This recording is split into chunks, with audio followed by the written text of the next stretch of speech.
আমরা স্পষ্টই দেখতে পাচ্ছি বাংলাদেশের রাজনীতির ময়দানে এবং নির্বাচনে অস্থিরতা সৃষ্টি করার জন্য, বাংলাদেশের আগামী জাতীয় সংসদ নির্বাচনকে বিলম্বিত করার জন্য এবং পারতপক্ষে বানচাল করার জন্য যে শক্তি কাজ করছে তার পক্ষেই এই রাজনৈতিক দলটি কাজ করছে বলে আমাদের সন্দেহ।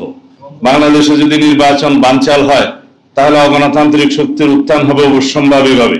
সেটাকে আমরা চাই?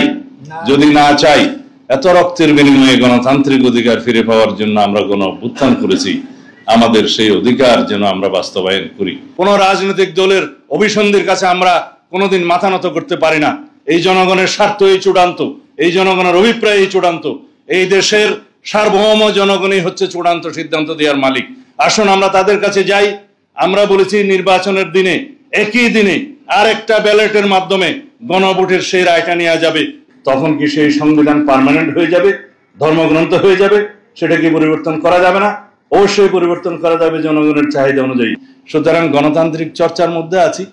আমরা তর্ক করব, বিতর্ক করব, বহুমত পোষণ করব, আবার জাতির স্বার্থে জাতীয় ইস্যুতে আমরা ঐক্যমত পোষণ করব। এটাই গণতান্ত্রিক যাত্রা।